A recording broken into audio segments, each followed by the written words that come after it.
The Battle of the Nile, also known as the Battle of Aboukir Bay, in French as the Bataille d'Aboukir or in Egyptian Arabic as Qamar, was a major naval battle fought between the British Royal Navy and the Navy of the French Republic at Aboukir Bay on the Mediterranean coast off Egypt from 1 to 3 August 1798. The battle was the climax of a naval campaign that had ranged across the Mediterranean during the previous 3 months, as a large French convoy sailed from Toulon to Alexandria carrying an expeditionary force under then General Napoleon Bonaparte. In the battle, the British forces, led by Rear-Admiral Sir Horatio Nelson, later Lord Nelson, defeated the French. Bonaparte sought to invade Egypt as the first step in a campaign against British India in an effort to drive Britain out of the French Revolutionary Wars. As Bonaparte's fleet crossed the Mediterranean, it was pursued by a British force under Nelson, who had been sent from the British fleet in the Tagus to learn the purpose of the French expedition and defeat it. For more than 2 months, he chased the French, on several occasions only missing them by a matter of hours. Bonaparte, aware of Nelson's pursuit, enforced absolute secrecy about his destination and was able to capture Malta and then land in Egypt without interception by the British naval forces. With the French army ashore, the French fleet anchored in Aboukir Bay, 20 miles, 32 kilometers, northeast of Alexandria. Commander Vice-Admiral François-Paul Bruys d'Aglias believed he had established a formidable defensive position. When the British fleet arrived off Egypt on 1 August and discovered Bruys's dispositions, Nelson ordered an immediate attack. His ships advanced on the French line and split into 2 divisions as they approached. One cut across the head of the line and passed between the anchored French and the shore, while the other engaged the seaward side of the French fleet. Trapped in a crossfire, the leading French warships were battered into surrender during a fierce 3-hour battle, while the centre succeeded in repelling the initial British attack. As British reinforcements arrived, the centre came under renewed assault and at 2200 hours the French flagship Orient exploded. With Bruys dead, and his vanguard and centre defeated, the rear division of the French fleet attempted to break out of the bay, but ultimately only 2 ships of the line and 2 frigates escaped. From a total of 17 ships engaged, the battle reversed the strategic situation between the 2 nations' forces in the Mediterranean, and entrenched the Royal Navy in the dominant position it would retain for the rest of the war. It also encouraged other European countries to turn against France, and was a factor in the outbreak of the War of the Second Coalition. Bonaparte's army was trapped in Egypt, and Royal Navy dominance off the Syrian coast contributed significantly to its defeat at the Siege of Acre in 1799 that preceded Bonaparte's return to Europe. Nelson, who had been wounded in the battle, was proclaimed a hero across Europe and was subsequently made Baron Nelson, although he was privately dissatisfied with his rewards. His captains were also highly praised, and would go on to form the nucleus of the legendary Nelsonic band of brothers. The legend of the battle has remained prominent in the popular consciousness, with perhaps the best-known representation being Felicia Heman's 1826 poem Casabianca. Following Napoleon Bonaparte's victories over the Austrian Empire in northern Italy, which helped secure victory for the French in the War of the First Coalition in 1797, Great Britain remained the only major European power still at war with the French Republic. The French Directory investigated a number of strategic options to counter British opposition, including projected invasions of Ireland and Britain and the expansion of the French Navy to challenge the Royal Navy at sea. Despite significant efforts, British control of northern European waters rendered these ambitions impractical in the short term, and the Royal Navy remained firmly in control of the Atlantic Ocean. However, the French Navy was dominant in the Mediterranean, following the withdrawal of the British fleet after the outbreak of war between Britain and Spain in 1796. This allowed Bonaparte to propose an invasion of Egypt as an alternative to confronting Britain directly, believing that the British would be too distracted by an imminent Irish uprising to intervene in the Mediterranean. Bonaparte believed that by establishing a permanent presence in Egypt, nominally part of the neutral Ottoman Empire, the French would obtain a staging point for future operations against British India, possibly in conjunction with the Anglophobic Tipu Sultan of Seringapatam. that might successfully drive the British out of the war. The campaign would sever the chain of communication that connected Britain with India, an essential part of her empire whose trade generated the wealth Britain required to prosecute the war successfully. The French Directory agreed with Bonaparte's plans, although a major factor in their decision was a desire to see the politically ambitious Bonaparte and the fiercely loyal veterans of his Italian campaigns travel as far from France as possible. During the spring of 1798, Bonaparte assembled more than 35,000 soldiers in Mediterranean France and Italy and developed a powerful fleet at Toulon. He also formed the Commission des Sciences et des Arts, a body of scientists and engineers intended to establish a French colony in Egypt. Napoleon kept the destination of the expedition top secret. Most of the army's officers did not know of its target, and Bonaparte did not publicly reveal his goal until the first stage of the expedition was complete. Bonaparte's armada sailed from Toulon on the 19th of May 1798, making rapid progress through the Ligurian Sea and collecting more ships at Genoa, before sailing southwards along the Sardinian coast and passing Sicily on 7 June. On 9 June, the fleet arrived off Malta, then under the ownership of the Knights of St. John of Jerusalem, ruled by Grand Master Ferdinand von Hohenzollern. Bonaparte demanded that his fleet be permitted entry to the fortified harbour of Valletta. When the knights refused, the French general responded by ordering a large-scale invasion of the Maltese islands, overrunning the defenders after 24 hours of skirmishing. The knights formally surrendered on 12 June and, in exchange for substantial financial compensation, handed the islands and all their resources over to Bonaparte, including the extensive property of the Roman Catholic Church on Malta. Within a week, Bonaparte had resupplied his ships, and on 19 June, his fleet departed for Alexandria in the direction of Crete, leaving 4,000 men at Valletta under General Claude-Henri Vaubois to ensure French control of the islands. While Bonaparte was sailing to Malta, the Royal Navy re-entered the Mediterranean for the first time in more than a year. Alarmed by reports of French preparations on the Mediterranean coast, Lord Spencer at the Admiralty sent a message to Vice-Admiral Earl St. Vincent, commander of the Mediterranean fleet based in the Tagus River, to dispatch a squadron to investigate. This squadron, consisting of 3 ships of the line and 3 frigates, was entrusted to Rear-Admiral Sir Horatio Nelson. Nelson was a highly experienced officer who had been blinded in one eye during fighting in Corsica in 1794 and subsequently commended for his capture of 2 Spanish ships of the line at the Battle of Cape St. Vincent in February 1797. In July 1797, he lost an arm at the Battle of Santa Cruz de Tenerife and had been forced to return to Britain to recuperate. Returning to the fleet at the Tagus in late April 1798, he was ordered to collect the squadron stationed at Gibraltar and sail for the Ligurian Sea. On 21 May, as Nelson's squadron approached Toulon, it was struck by a fierce gale and Nelson's flagship, HMS Vanguard, lost its topmasts and was almost wrecked on the Corsican coast.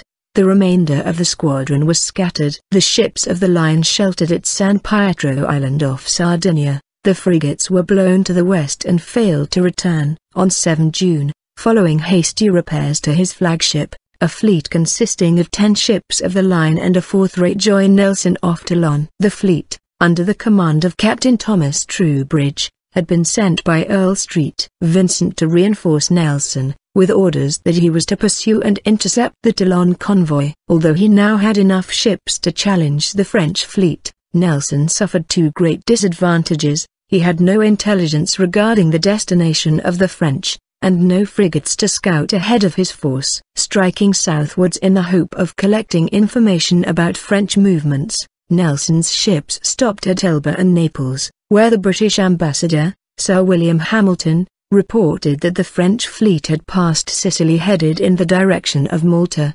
Despite pleas from Nelson and Hamilton, King Ferdinand of Naples refused to lend his frigates to the British fleet, fearing French reprisals. On 22 June, A brig sailing from Ragusa brought Nelson the news that the French had sailed eastwards from Malta on 16 June. After conferring with his captains, the admiral decided that the French target must be Egypt and set off in pursuit. Incorrectly believing the French to be 5 days ahead rather than 2, Nelson insisted on a direct route to Alexandria without deviation. On the evening of 22 June, Nelson's fleet passed the French in the darkness, overtaking the slow invasion convoy without realizing how close they were to their target. Making rapid time on a direct route, Nelson reached Alexandria on 28 June and discovered that the French were not there. After a meeting with the suspicious Ottoman commander, Sayyid Muhammad Karaim, Nelson ordered the British fleet northwards,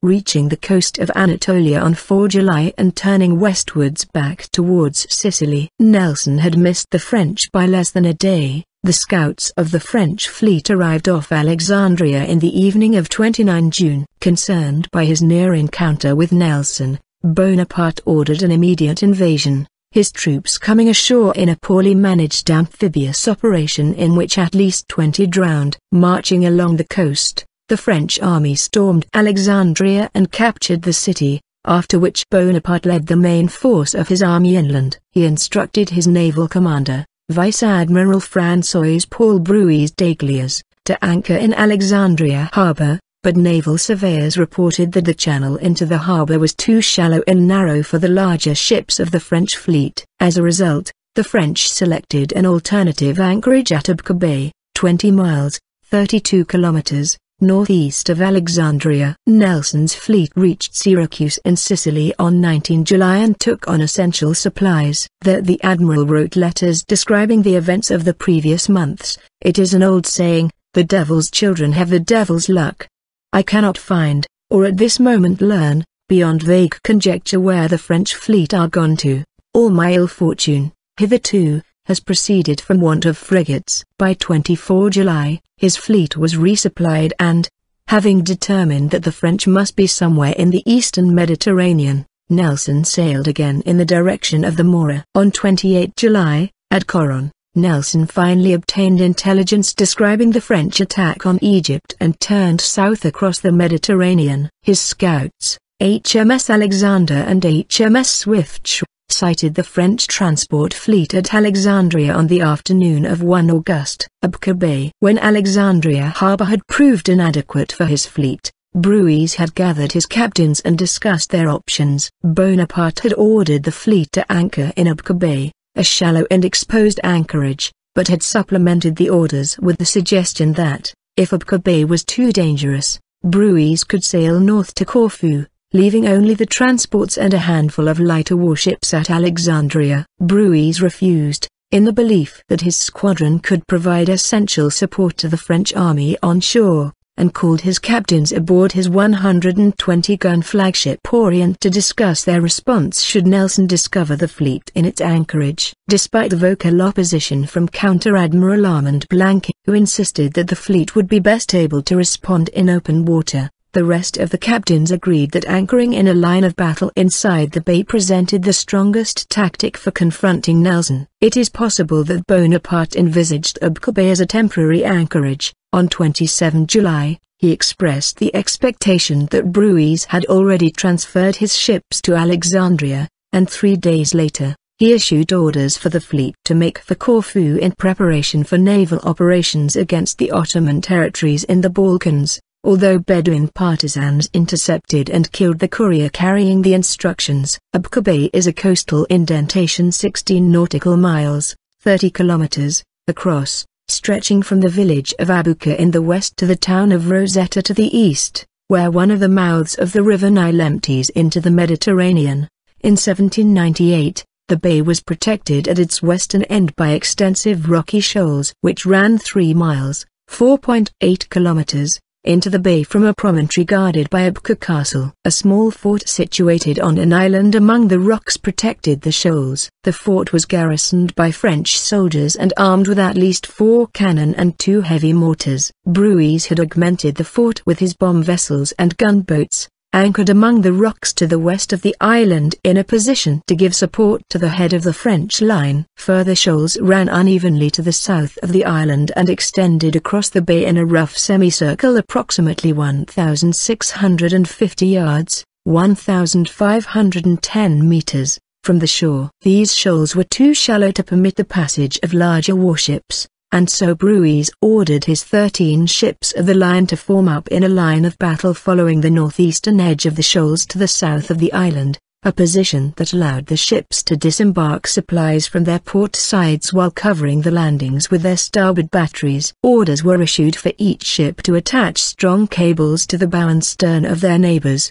which would effectively turn the line into a long battery forming a theoretically impregnable barrier. Brueys positioned a second, in a line of 4 frigates approximately 350 yards, 320 meters, west of the main line, roughly halfway between the line and the shoal. The van of the French line was led by Greer, positioned 2,400 yards, 2,200 meters, southeast of Aboukir Island and about 1,000 yards, 910 meters, from the edge of the shoals that surrounded the island. The line stretched southeast, with the center bowed seawards away from the shoal. The French ships were spaced at intervals of 160 yards, 150 meters, and the whole line was 2,850 yards, 2,610 meters, long, with the flagship Orient at the center and 2 large 80-gun ships anchored on either side. The rear division of the line was under the command of Counter-Admiral Pierre-Charles Villeneuve and Guillaume Tell. In deploying his ships in this way,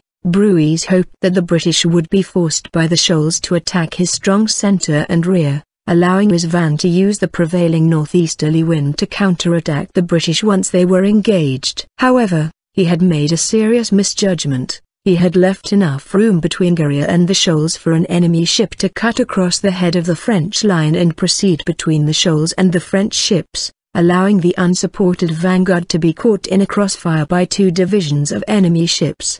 Compounding this error, the French only prepared their ships for battle on their starboard, seaward, sides, from which they expected the attack would have to come. Their landward port sides were unprepared. The port side gun ports were closed, and the decks on that side were uncleared, with various stored items blocking access to the guns. Brueys' dispositions had a second significant flaw. The 160-yard gaps between ships were large enough for a British ship to push through and break the French line. Furthermore, not all of the French captains had followed Brueys' orders to attach cables to their neighbors' bow and stern, which would have prevented such a maneuver. The problem was exacerbated by orders to only anchor at the bow, which allowed the ships to swing with the wind and widened the gaps. It also created areas within the French line not covered by the broadside of any ship. British vessels could anchor in those spaces and engage the French without reply. In addition,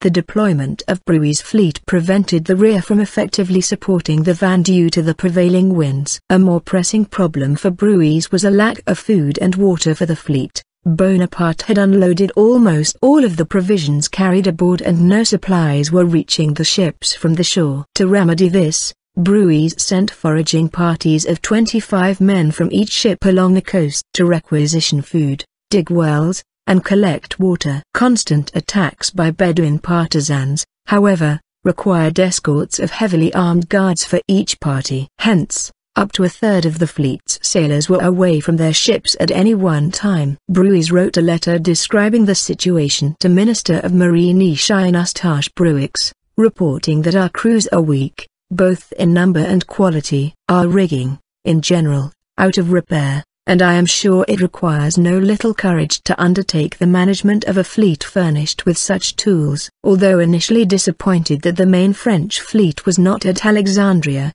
Nelson knew from the presence of the transports that they must be nearby. At 1400 hours on 1 August, lookouts on HMS Zealous reported the French anchored in Aboukir Bay, its signal lieutenant just beating the lieutenant on HMS Goliath with the signal, but inaccurately describing 16 French ships of the line instead of 13. At the same time, French lookouts on Huroux, the 9th ship in the French line, sighted the British fleet approximately 9 nautical miles off the mouth of Aboukir Bay. The French initially reported just 11 British ships. Swiftsure and Alexander were still returning from their scouting operations at Alexandria, and so were 3 nautical miles, 5.6 kilometers, to the west of the main fleet, out of sight. Troubridge's ship, HMS Culloden, was also some distance from the main body, towing a captured merchant ship. At the sight of the French, Troubridge abandoned the vessel and made strenuous efforts to rejoin Nelson. Due to the need for so many sailors to work on shore,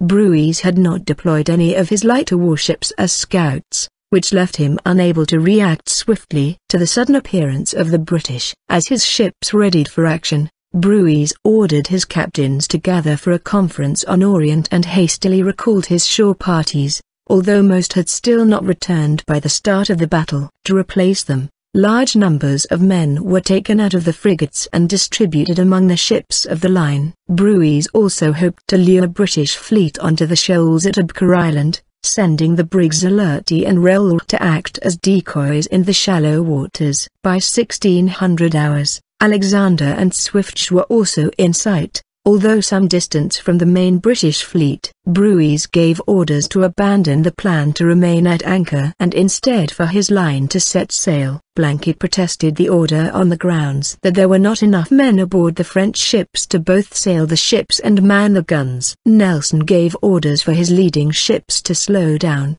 to allow the British fleet to approach in a more organized formation. This convinced Brueys that rather than risk an evening battle in confined waters, the British were planning to wait for the following day. He rescinded his earlier order to sail. Brueys may have been hoping that the delay would allow him to slip past the British during the night and thus follow Bonaparte's orders not to engage the British fleet directly if he could avoid it. Nelson ordered the fleet to slow down at 1600 hours to allow his ships to rig springs on their anchor cables, a system of attaching the bow anchor that increased stability and allowed his ships to swing their broadsides to face an enemy while stationary. It also increased maneuverability and therefore reduced the risk of coming under raking fire. Nelson's plan, shaped through discussion with his senior captains during the return voyage to Alexandria, was to advance on the French and pass down the seaward side of the van and center of the French line, so that each French ship would face 2 British ships and the massive Orient would be fighting against 3. The direction of the wind meant that the French rear division would be unable to join the battle easily and would be cut off from the front portions of the line. To ensure that in the smoke and confusion of a night battle his ships would not accidentally open fire on one another, Nelson ordered that each ship prepare 4 horizontal lights at the head of their mizzenmast and hoist an illuminated white ensign, which was different enough from the French tricolour that it would not be mistaken in poor visibility, reducing the risk that British ships might fire on one another in the darkness. As his ship was readied for battle, Nelson held a final dinner with Vanguard's officers, announcing as he rose, "Before this time tomorrow I shall have gained a peerage or Westminster Abbey," in reference to the rewards of victory or the traditional burial place of British military heroes. Shortly after the French order to set sail was abandoned, the British fleet began rapidly approaching once more. Brueys, now expecting to come under attack on that night, ordered each of his ships to place springs on their anchor cables and prepare for action. He sent the Alerti ahead, which passed close to the leading British ships and then steered sharply to the west over the shoal, in the hope that the ships of the line might follow and become grounded. None of Nelson's captains fell for the ruse and the British fleet continued undeterred. At 1730, Nelson hailed one of his 2 leading ships, HMS Zealous under Captain Samuel Hood, which had been racing Goliath to be the first to fire on the French. The admiral ordered Hood to establish the safest course into the harbour. The British had no charts of the depth or shape of the bay, except a rough sketch map Swiftsure had obtained from a merchant captain, an inaccurate British atlas on Zealous, and a 35-year-old French map aboard Goliath. Hood replied that he would take careful soundings as he advanced to test the depth of the water, and that, if you will allow the honor of leading you into battle, I will keep the lead going. Shortly afterwards, Nelson paused to speak with the brig HMS Mutine, whose commander, Lieutenant Thomas Hardy, had seized some maritime pilots from a small Alexandrian vessel. As Vanguard came to a stop, the following ships slowed. This caused a gap to open up between Zealous and Goliath and the rest of the fleet. To counter this effect, Nelson ordered HMS Theseus under Captain Ralph Miller to pass his flagship and join Zealous and Goliath in the vanguard. By 1800 hours, the British fleet was again under full sail. Vanguard 6th in the line of 10 ships as Culloden railed behind to the north and Alexander and Swiftsure hastened to catch up to the west. Following the rapid change from a loose formation to a rigid line of battle, both fleets raised their colours. Each British ship added additional Union flags in its rigging in case its main flag was shot away. At 1820, as Goliath and Zealous rapidly bore down on them, the leading French ships Greer and Conquerant opened fire. 10 minutes after the French opened fire, Goliath, ignoring fire from the fort to starboard and from Greer to port, most of which was too high to trouble the ship, crossed the head of the French line. Captain Thomas Foley had noticed as he approached that there was an unexpected gap between Greer and the shallow water of the shoal. On his own initiative, Foley decided to exploit this tactical error and changed his angle of approach to sail through the gap. As the bow of Greer came within range, Goliath opened fire, inflicting severe damage with a double-shotted raking broadside as the British ship turned to port and passed down the unprepared port side of Greer. Foley's Royal Marines and a company of Austrian grenadiers joined the attack,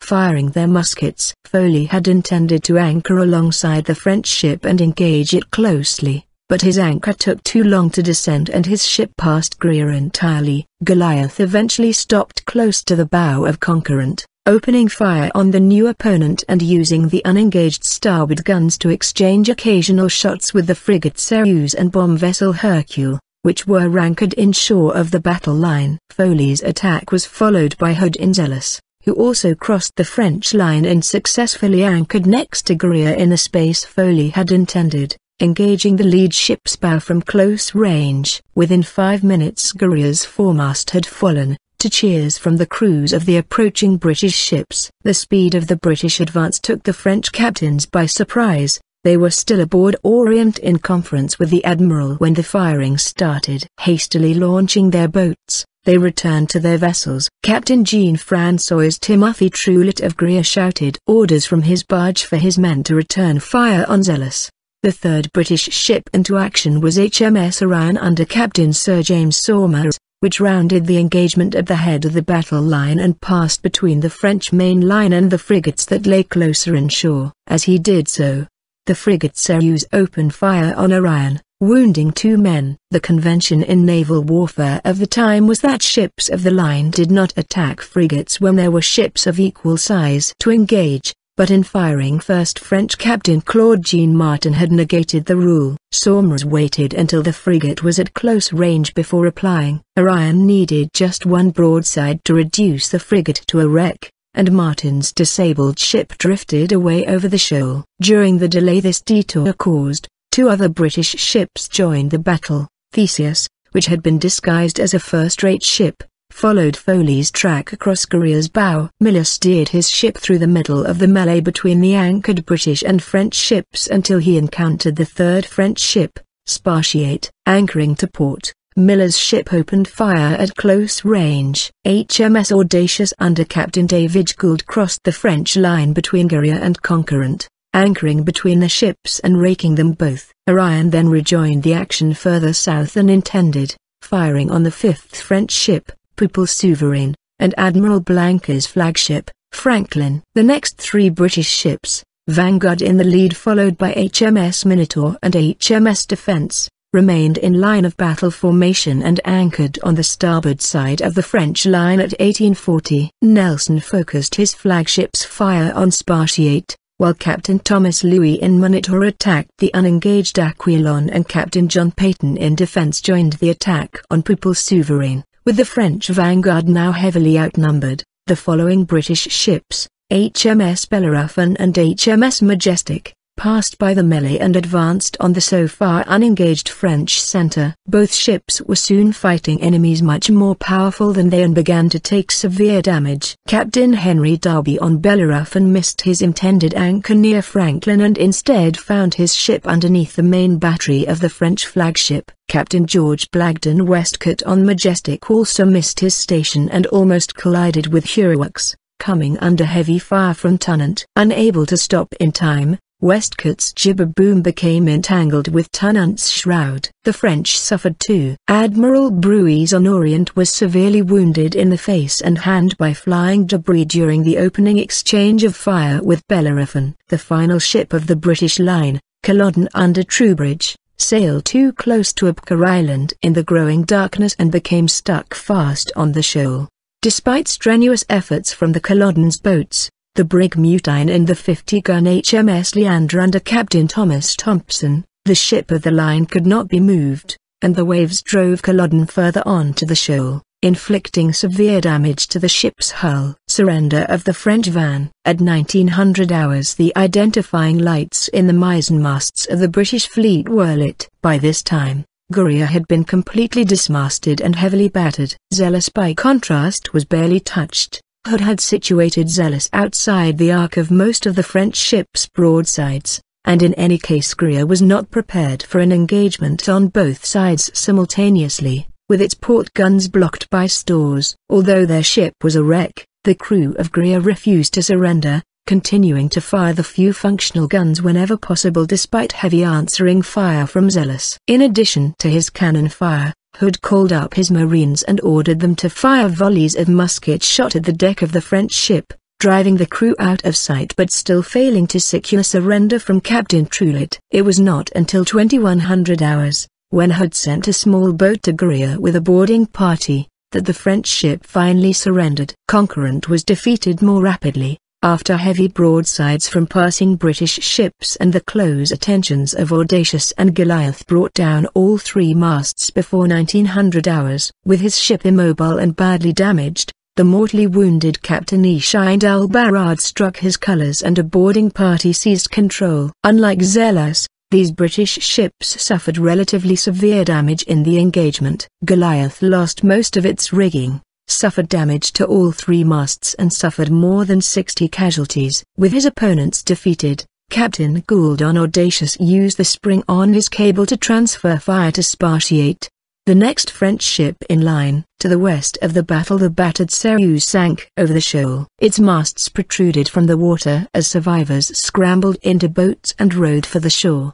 The transfer of Audacious's broadside to Spartiate meant that Captain Maurice Julian Emeryau now faced three opponents. Within minutes all three of his ship's masts had fallen, but the battle around Spartiate continued until 2100 hours, when the badly wounded Emeryau ordered his colours struck. Although Spartiate was outnumbered, it had been supported by the next in line, Aquilon, which, uniquely of the French van squadron, was fighting only one opponent. Minotaur. Captain Antoine René Thevenard used the spring on his anchor cable to angle his broadside into a raking position across the bow of Nelson's flagship, which consequently suffered more than 100 casualties, including the Admiral. At approximately 20:30, an iron splinter fired in a Langridge shot from Spartiate struck Nelson over his blinded right eye.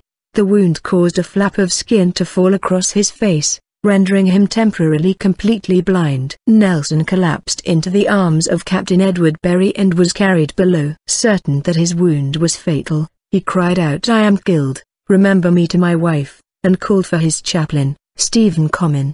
The wound was immediately inspected by Vanguard's surgeon Michael Jefferson, who informed the Admiral that it was a simple flesh wound and stitched the skin together. Nelson subsequently ignored Jefferson's instructions to remain inactive, returning to the quarterdeck shortly before the explosion on Orient to oversee the closing stages of the battle. Although Thevenard's maneuver was successful, it placed his own bow under Minotaur's guns and by 21:25 the French ship was dismasted and battered. Captain Thevenard killed and his junior officers forced to surrender. With his opponent defeated, Captain Thomas Louis then took Minotaur south to join the attack on Franklin.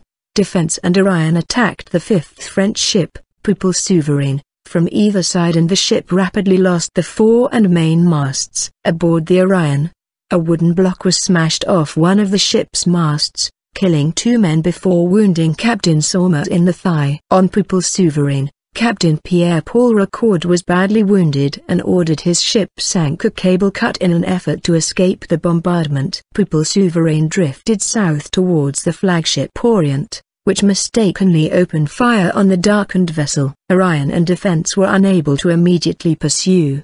Defense had lost its fore-topmast and an improvised fireship that drifted through the battle narrowly missed Orion. The origin of this vessel, an abandoned and burning ship's boat laden with highly flammable material, is uncertain, but it may have been launched from Guria as the battle began. Pupil Souverain anchored not far from Orient, but took no further part in the fighting.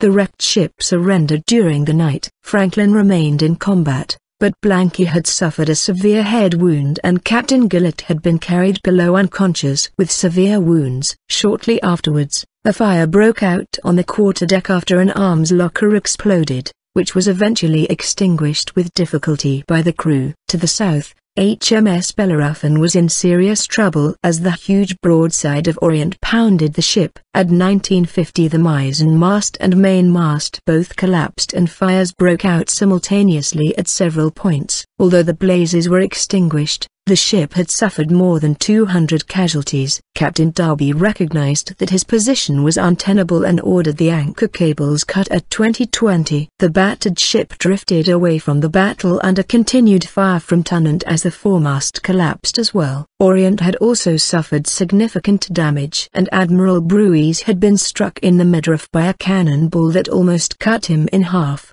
He died 15 minutes later, remaining on deck and refusing to be carried below. Orient's captain, Luke Julian Joseph Casabianca, was also wounded, struck in the face by flying debris and knocked unconscious, while his 12-year-old son had a leg torn off by a cannonball as he stood beside his father. The most southerly British ship, Majestic, has become briefly entangled with the 80-gun Tonnant, and in the resulting battle, suffered heavy casualties. Captain George Blagden Westcott was among the dead, killed by French musket fire. Lieutenant Robert Cuthbert assumed command and successfully disentangled his ship, allowing the badly damaged Majestic to drift further southwards so that by 2030 it was stationed between Tonnant and the next in line, Hurwix, engaging both. To support the center, Captain Thompson of Leandra abandoned the futile efforts to drag the stranded Culloden off the shoal and sailed down the embattled French line, entering the gap created by the drifting Pupil Souverain and opening a fierce raking fire on Franklin and Orient. While the battle raged in the bay,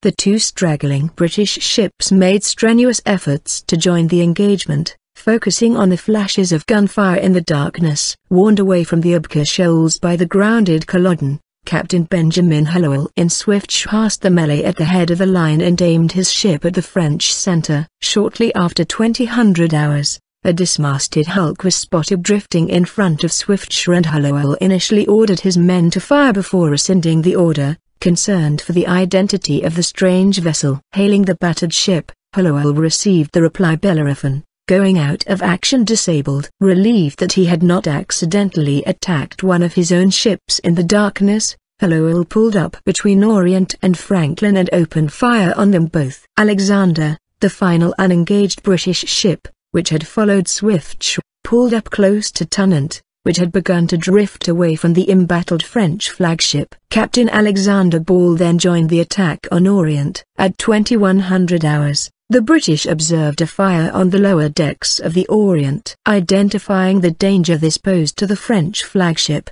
Captain Hallowell directed his gun crews to fire their cannon directly into the blaze. Sustained British cannon fire spread the flames throughout the ship's stern and prevented all efforts to extinguish it. Within minutes the flames had ascended the rigging and set the vast sails alight. The nearest British ships, Swiftshire, Alexander, and Orion, all stopped firing, closed their gun ports, and began edging away from the blazing ship in anticipation of the detonation of the enormous ammunition supplies stored on board. In addition, they took crew away from the guns to form fire parties and soaked the sails and decks in seawater to help contain any resulting blazes. Likewise the French ships Tonnant, Cuirax and Mercure all cut their anchor cables and drifted southwards away from the blazing ship. At 2200 hours the fire reached the magazines and the Orient was almost completely destroyed by a massive explosion. The concussion of the blast alone was sufficient to rip open the seams of the nearest ships, and flaming wreckage landed in a huge circle, much of it flying directly over the surrounding ships into the sea beyond. Swift, Alexander, and Franklin were all set alight by falling wreckage, although in each case teams of sailors with water buckets succeeded in extinguishing the flames. Despite a secondary explosion on Franklin, it has never been firmly established how the fire on Orient broke out, but one common account is that jars of oil and paint had been left on the poop deck, rather than properly stowed away after paintwork on the ship's hull had been completed shortly before the battle. Burning wadding from one of the British ships is believed to have floated onto the poop deck and ignited the paint. The fire rapidly spread through the admiral's cabin and into the ready magazine that stored carcass ammunition, which was designed to burn more fiercely in water than in air. Conversely, Fleet Captain O'Norgan later reported the cause as an explosion on the quarterdeck, preceded by a series of minor fires on the main deck among the ship's boats. Whatever its origin, the fire spread rapidly through the ship's rigging, unchecked by the fire pumps aboard, which had been smashed by British shot. A second blaze then began at the bow, trapping hundreds of sailors in the ship's waist. Subsequent archaeological investigation found debris scattered over 500 meters, 550 yards, of seabed and evidence that the ship was racked by two huge explosions one after the other. Hundreds of men dived into the sea to escape the flames, but fewer than 100 survived the blast. British boats picked up approximately 70 survivors, including the wounded staff officer Leonard Bernard Motard. A few others, including Gand, managed to reach the shore on rafts.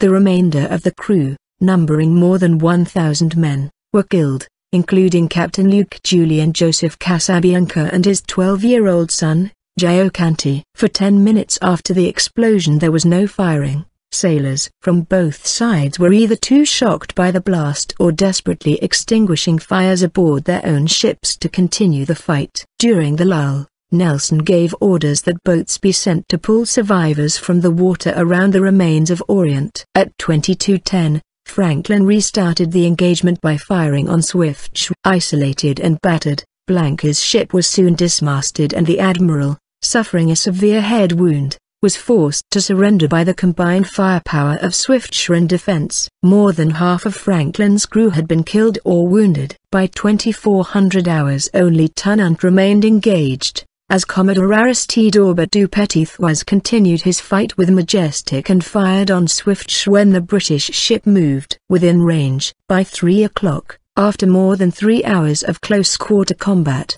Majestic had lost its main and mizzen masts while Tennant was a dismasted hulk. Although Captain du Petit-Thouars had lost both legs and an arm, he remained in command, insisting on having the tricolour nailed to the mast to prevent it from being struck and giving orders from his position propped up on deck in a bucket of wheat. Under his guidance, the battered Tennant gradually drifted southwards away from the action to join the southern division under Villeneuve, who failed to bring these ships into effective action. Throughout the engagement the French rear had kept up an arbitrary fire on the battling ships ahead. The only noticeable effect was the smashing of Timoleon's rudder by misdirected fire from the neighboring Genrex. Morning, as the sun rose at 4 o'clock on 2 August, firing broke out once again between the French southern division of Guillaume Tell, Tennant, Genrex and Timoleon and the battered Alexander and Majestic. Although briefly outmatched, the British ships were soon joined by Goliath and Theseus. As Captain Miller manoeuvred his ship into position, Theseus briefly came under fire from the frigate Artemise. Miller turned his ship towards Artemise, but Captain Pierre-Jean Standlet struck his flag and ordered his men to abandon the frigate. Miller sent a boat under Lieutenant William Host to take possession of the empty vessel, but Standlet had set fire to his ship as he left and Artemise blew up shortly afterwards.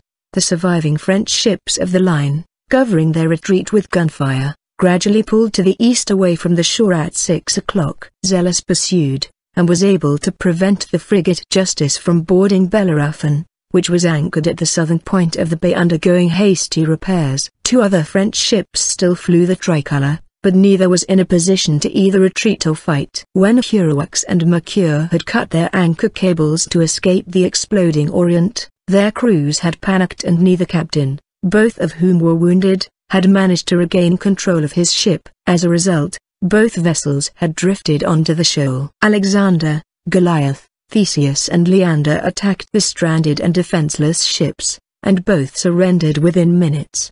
The distractions provided by Héroux, Mercure and Justice allowed Villeneuve to bring most of the surviving French ships to the mouth of the bay at 11 o'clock. On the dismasted Tonnant, Commodore du Petit-Thouars was now dead from his wounds and thrown overboard at his own request. As the ship was unable to make the required speed, it was driven ashore by its crew. Timoleon was too far south to escape with Villeneuve and, in attempting to join the survivors, had also grounded on the shoal. The force of the impact dislodged the ship's foremast. The remaining French vessels, the ships of the line Guillaume Tell and Genrex and the frigates Justice and Diane, formed up and stood out to sea, pursued by Zealous. Despite strenuous efforts, Captain Hood's isolated ship came under heavy fire and was unable to cut off the trailing Justice as the French survivors escaped seawards. Zealous was struck by a number of French shot and lost 1 man killed. For the remainder of 2 August, Nelson's ships made improvised repairs and boarded and consolidated their prizes. Culloden especially required assistance. Troubridge, having finally dragged his ship off the shoal at 2 o'clock, found that he had lost his rudder and was taking on more than 120 long tons, 122 tons, of water an hour. Emergency repairs to the hull and fashioning a replacement rudder from a spare topmast took most of the next 2 days. On the morning of 3 August, Nelson sent Theseus and Leander to force the surrender of the grounded Tonnant and Timoleon. The Tonnant, its decks crowded with 1,600 survivors from other French vessels, surrendered as the British ships approached, while Timoleon was set on fire by its remaining crew, who then escaped to the shore in small boats. Timoleon exploded shortly after midday, the 11th and final French ship of the line destroyed or captured during the battle. Aftermath. I went on deck to view the state of the fleets, and an awful sight it was. The whole bay was covered with dead bodies, mangled, wounded and scorched, not a bit of clothes on them except their trousers.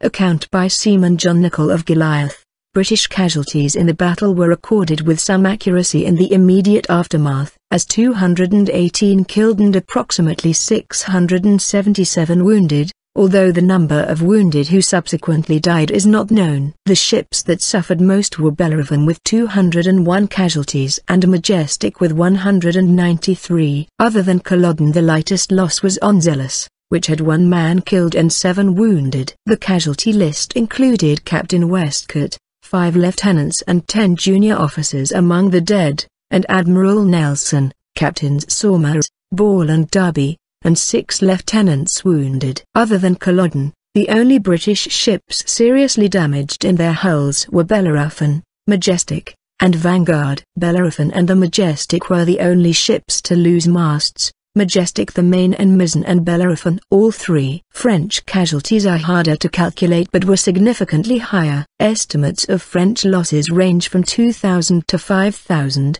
with a suggested median point of 3,500. Which includes more than 1,000 captured, wounded and nearly 2,000 killed, half of whom died on Orient. In addition to Admiral Brueys killed and Admiral Blanquer wounded, 4 captains died and 7 others were seriously wounded. The French ships suffered severe damage. 2 ships of the line and 2 frigates were destroyed, as well as a bomb vessel scuttled by its crew, and 3 other captured ships were too battered ever to sail again. Of the remaining prizes, only 3 were ever sufficiently repaired for frontline service. For weeks after the battle, bodies washed up along the Egyptian coast, decaying slowly in the intense, dry heat. Nelson, who on surveying the bay on the morning of 2 August said, "Victory is not a name strong enough for such a scene," remained at anchor in Aboukir Bay for the next 2 weeks, preoccupied with recovering from his wound, writing dispatches, and assessing the military situation in Egypt using documents captured on board one of the prizes. Nelson's head wound was recorded as being 3 inches long with the cranium exposed for 1 inch. He suffered pain from the injury for the rest of his life and was badly scarred, styling his hair to disguise it as much as possible. As their commander recovered, his men stripped the wrecks of useful supplies and made repairs to their ships and prizes. Throughout the week, Aboukir Bay was surrounded by bonfires lit by Bedouin tribesmen in celebration of the British victory. On 5 August, Leander was dispatched to Cadiz with messages for Earl Street. Vincent carried by Captain Edward Berry. Over the next few days the British landed all but 200 of the captured prisoners on shore under strict terms of parole, although Bonaparte later ordered them to be formed into an infantry unit and added to his army. The wounded officers taken prisoner were held on board Vanguard, where Nelson regularly entertained them at dinner. Historian Joseph Allen recounts that on one occasion Nelson, whose eyesight was still suffering following his wound, offered toothpicks to an officer who had lost his teeth and then passed a snuff box to an officer whose nose had been torn off, causing much embarrassment. On 8 August the fleet's boats stormed Aboukir Island, which surrendered without a fight. The landing party removed 4 of the guns and destroyed the rest along with the fort they were mounted in, renaming the island Nelson's Island. On 10 August, Nelson sent Lieutenant Thomas Duvall from Zealous with messages to the government in India. Duvall travelled across the Middle East overland via Aleppo and took a ship from Basra to Bombay, acquainting Governor-General of India Viscount Wellesley with the situation in Egypt. On 12 August the frigates HMS Emerald under Captain Thomas Mountray Waller, HMS Alcmene under Captain George Johnston Hope, and HMS Bonsettoine under Captain Robert Retallack arrived off Alexandria. Initially the British mistook the frigate squadron for French warships and swift chased them away. They returned the following day once the error had been realized. The same day as the frigates arrived, Nelson sent Mutine to Britain with dispatches, under the command of Lieutenant Thomas Bluden Capel, who had replaced Hardy after the latter's promotion to captain of Vanguard. On 14 August, Nelson sent Orion, Majestic, Bellerophon, Minotaur, Defense, Audacious, Theseus, Franklin, Tonnant, Aquilon, Conquerant, Pupil Souverain, and Spartiate to sea under the command of Somers. Many ships had only jury masts and it took a full day for the convoy to reach the mouth of the bay, finally sailing into open water on 15 August. On 16 August the British burned and destroyed the grounded prize Huroux as no longer fit for service, and on 18 August also burned Greer and Mercure. On 19 August, Nelson sailed for Naples with Vanguard, Culloden, and Alexander, leaving Hood in command of Zealous, Goliath, Swift, and the recently joined frigates to watch over French activities at Alexandria. The first message to reach Bonaparte regarding the disaster that had overtaken his fleet arrived on 14 August at his camp on the road between Salahia and Cairo. The messenger was a staff officer sent by the governor of Alexandria, General Jean-Baptiste Kleber, and the report had been hastily written by Admiral Gand, who had subsequently rejoined Villeneuve's ships at sea. One account reports that when he was handed the message, Bonaparte read it without emotion before calling the messenger to him and demanding further details. When the messenger had finished, the French general reportedly announced "Nous n'avons plus de flotte, eh bien, il faut rester en ces contrées, ou en sortir grands comme les anciens, we no longer have a fleet, well, we must either remain in this country or quit it as great as the ancients." Another story, as told by the general's secretary, Bourrienne, claims that Bonaparte was almost overcome by the news and exclaimed, "Unfortunate Bruys, what have you done?" Bonaparte later placed much of the blame for the defeat on the wounded Admiral Blanquet, falsely accusing him of surrendering Franklin while his ship was undamaged. Protestations from Gandm and Minister Etienne Eustache Bruix later reduced the degree of criticism Blanquet faced, but he never again served in a command capacity. Bonaparte's most immediate concern, however, was with his own officers, who began to question the wisdom of the entire expedition. Inviting his most senior officers to dinner, Bonaparte asked them how they were. When they replied that they were marvelous, Bonaparte responded that it was just as well, since he would have them shot if they continued fostering mutinies and preaching revolt. To quell any uprising among the native inhabitants, Egyptians overheard discussing the battle were threatened with having their tongues cut out. Reaction. Nelson's first set of dispatches were captured when Leander was intercepted and defeated by Genrex in a fierce engagement off the western shore of Crete on the 18th of August 1798. As a result, reports of the battle did not reach Britain until Capel arrived in Mutine on 2 October, entering the Admiralty at 11:15 and personally delivering the news to Lord Spencer, who collapsed unconscious when he heard the report. Although Nelson had previously been castigated in the press for failing to intercept the French fleet,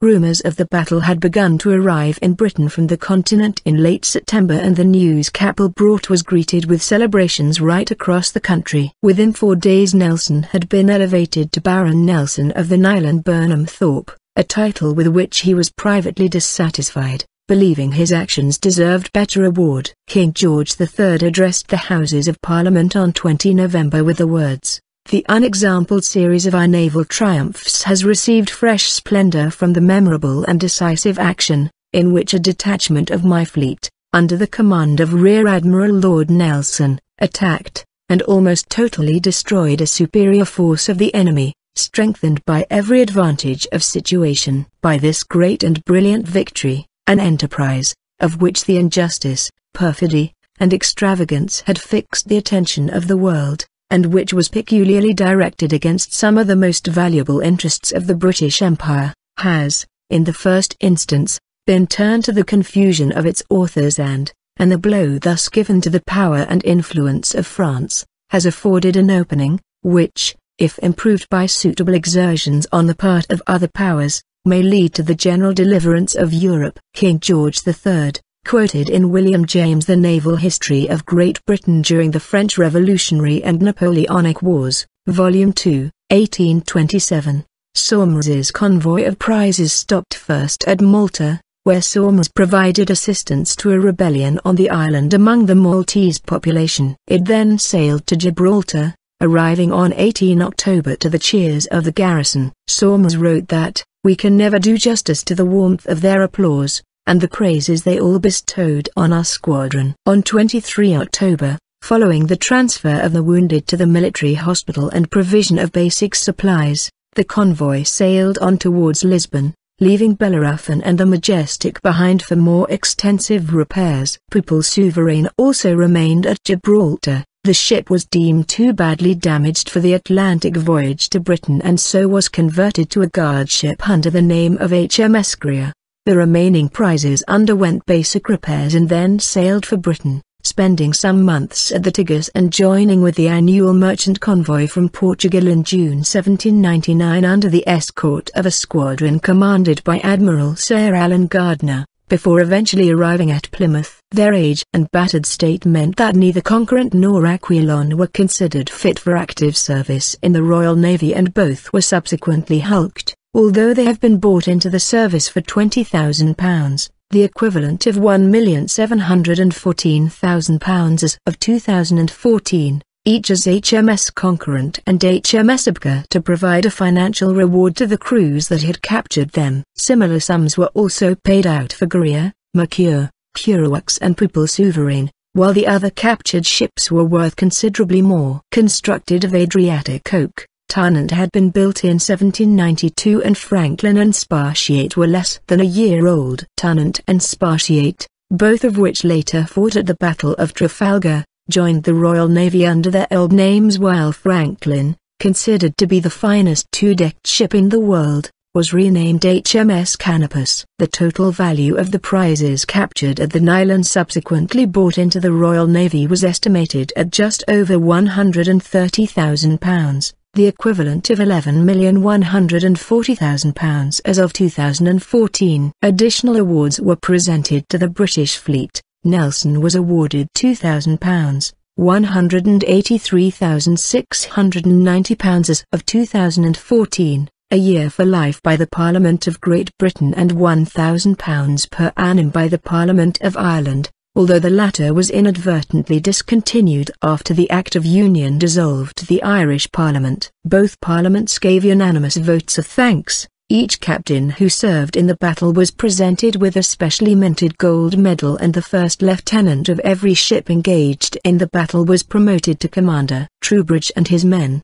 initially excluded, received equal shares in the awards after Nelson personally interceded for the crew of the stranded Culloden, even though they did not directly participate in the engagement. The Honourable East India Company presented Nelson with £10,000, £918,470 as of 2014, in recognition of the benefit his action had on their holdings, and the cities of London, Liverpool and other municipal and corporate bodies made similar awards. Nelson's own captains presented him with a sword and a portrait as proof of their esteem. Nelson publicly encouraged this close bond with his officers, and on the 29th of September 1798 described them as "we few, we happy few, we band of brothers," echoing William Shakespeare's play Henry V. From this grew the notion of the Nelsonic band of brothers, a cadre of high-quality naval officers that served with Nelson for the remainder of his life. Nearly 5 decades later, the battle was among the actions recognized by a clasp attached to the Naval General Service Medal,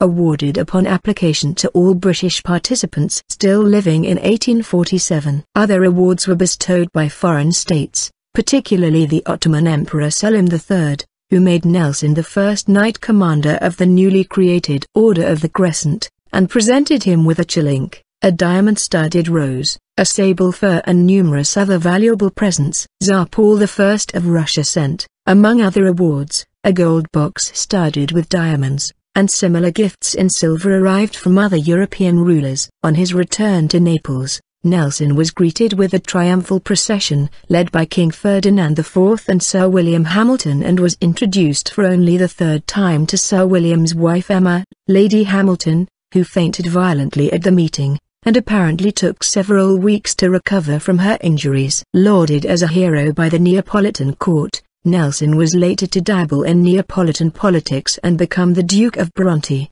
actions for which he was criticized by his superiors and his reputation suffered. British General John Moore, who met Nelson in Naples at this time, described him as covered with stars, medals and ribbons, more like a prince of opera than the conqueror of the Nile. Rumors of a battle first appeared in the French press as early as 7 August, although credible reports did not arrive until 26 August, and even these claimed that Nelson was dead and Bonaparte a British prisoner. When the news became certain, the French press insisted that the defeat was the result both of an overwhelmingly large British force and unspecified traitors. Among the anti-government journals in France, the defeat was blamed on the incompetence of the French Directory and on supposed lingering royalist sentiments in the navy. Villeneuve came under scathing attack on his return to France for his failure to support Brueys during the battle. In his defense, he pleaded that the wind had been against him and that Brueys had not issued orders for him to counterattack the British fleet. Writing many years later, Bonaparte commented that if the French navy had adopted the same tactical principles as the British, Admiral Villeneuve would not have thought himself blameless at Aboukir, for remaining inactive with 5 or 6 ships, that is to say, with half the squadron, for 24 hours, whilst the enemy was overpowering the other wing. Napoleon Bonaparte, Memoirs, Volume 1, 1823. Quoted in translation in Noel Mostert's The Line Upon a Wind, 2007. By contrast, the British press were jubilant. Many newspapers sought to portray the battle as a victory for Britain over anarchy, and the success was used to attack the supposedly pro-Republican Whig politicians Charles James Fox and Richard Brinsley Sheridan. There has been extensive historiographical debate over the comparative strengths of the fleets, although they were ostensibly evenly matched in size, each containing 13 ships of the line. However, the loss of Culloden, the relative sizes of Orient and Leander, and the participation in the action by 2 of the French frigates and several smaller vessels, as well as the theoretical strength of the French position, leads most historians to the conclusion that the French were marginally more powerful. This is accentuated by the weight of broadside of several of the French ships. Spartiate, Franklin, Orient, Tennant and Guillaume Tell were each significantly larger than any individual British ship in the battle. However, the French ships were hampered by their inadequate deployment, reduced crews, and the failure of the rear division under Villeneuve to meaningfully participate, all of which contributed to their defeat. Effects. The Battle of the Nile has been called arguably the most decisive naval engagement of the Great Age of Sail, and the most splendid and glorious success which the British Navy gained. Historian and novelist C.S. Forrester, writing in 1929, compared the Nile to the great naval actions in history and concluded that it still only stands rivaled by Tsushima as an example of the annihilation of one fleet by another of approximately equal material force. The effect on the strategic situation in the Mediterranean was immediate, reversing the balance of the conflict and giving the British control at sea that they maintained for the remainder of the war. The destruction of the French Mediterranean fleet allowed the Royal Navy to return to the sea in force, as British squadrons set up blockades off French and Allied ports. In particular, British ships cut Malta off from France, aided by the rebellion among the native Maltese population that forced the French garrison to retreat to Valletta and shut the gates. The ensuing siege of Malta lasted for 2 years before the defenders were finally starved into surrender.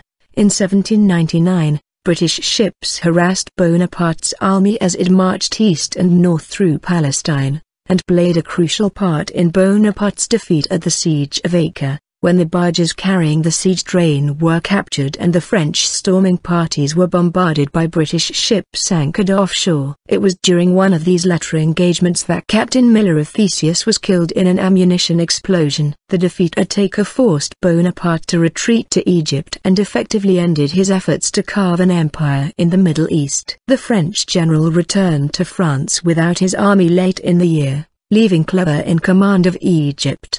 The Ottomans, with whom Bonaparte had hoped to conduct an alliance once his control of Egypt was complete, were encouraged by the Battle of the Nile to go to war against France. This led to a series of campaigns that slowly sapped the strength from the French army trapped in Egypt. The British victory also encouraged the Austrian Empire and the Russian Empire, both of whom were mustering armies as part of a second coalition, which declared war on France in 1799. With the Mediterranean undefended, a Russian fleet entered the Ionian Sea, while Austrian armies recaptured much of the Italian territory lost to Bonaparte in the previous war. Without their best general and his veterans, the French suffered a series of defeats, and it was not until Bonaparte returned to become first consul that France once again held a position of strength on mainland Europe. In 1801 a British expeditionary force defeated the demoralized remains of the French army in Egypt. The Royal Navy used its dominance in the Mediterranean to invade Egypt without the fear of ambush while anchored off the Egyptian coast. In spite of the overwhelming British victory in the climactic battle, the campaign has sometimes been considered a strategic success for France. Historian Edward Ingram noted that if Nelson had successfully intercepted Bonaparte at sea as ordered, the ensuing battle could have annihilated both the French fleet and the transports. As it was, Bonaparte was free to continue the war in the Middle East and later to return to Europe personally unscathed. The potential of a successful engagement at sea to change the course of history is underscored by the list of French army officers carried aboard the convoy who later formed the corps of the generals and marshals under Emperor Napoleon. In addition to Bonaparte himself, Louis-Alexandre Berthier, Auguste de Marmont, Jean Lannes, Joachim Murat, Louis de Saix, Jean Renier, Antoine-François Andriassy, Jean-Andoc Janot, Louis-Nicolas Davout and Dumas were all passengers on the cramped Mediterranean crossing. Legacy. The Battle of the Nile remains one of the Royal Navy's most famous victories, and has remained prominent in the British popular imagination, sustained by its depiction in a large number of cartoons, paintings, poems, and plays. One of the best-known poems about the battle is Casabianca, which was written by Felicia Dorothea Hemans in 1826 and describes a fictional account of the death of Captain Casabianca's son on Orient. Monuments were raised, including Cleopatra's Needle in London. Muhammad Ali of Egypt gave the monument in 1819 in recognition of the Battle of 1798 and the campaign of 1801, but Great Britain did not erect it on the Victoria Embankment until 1878. Another memorial, the Nile Clumps near Amesbury, consists of stands of beech trees purportedly planted by Lord Queensberry at the bequest of Lady Hamilton and Thomas Hardy after Nelson's death. The trees form a plan of the battle. Each clump represents the position of a British or French ship. A similar arboreal memorial is thought to have been planted near Alnwick by Nelson's agent Alexander Davison. The Royal Navy commemorated the battle with the ship names HMS Aboukir and HMS Nile, and in 1998 commemorated the 200th anniversary of the battle with a visit to Aboukir Bay by the modern frigate HMS Somerset, whose crew laid wreaths in memory of those who lost their lives in the battle. Although Nelson biographer Aaron Bradford assumed in 1977 that the remains of Orient are almost certainly unrecoverable, the first archaeological investigation into the battle began in 1983, when a French survey team under Jacques Dumas discovered the wreck of the French flagship. Frank Gaudiot later took over the work, leading a major project to explore the bay in 1998. He found that material was scattered over an area 500 meters, 550 yards, in diameter. In addition to military and nautical equipment, Gaudiot recovered a large number of gold and silver coins from countries across the Mediterranean, some from the 17th century. It is likely that these were part of the treasure taken from Malta that was lost in the explosion aboard Orient. In 2000, Italian archaeologist Paolo Gallo led an excavation focusing on ancient ruins on Nelson's Island. It uncovered a number of graves that date from the battle, as well as others buried there during the 1801 invasion. These graves, which included a woman and 3 children, were relocated in 2005 to a cemetery at Chatby in Alexandria. The reburial was attended by sailors from the modern frigate HMS Chatham and a band from the Egyptian Navy, as well as a descendant of the only identified burial, Commander James Russell.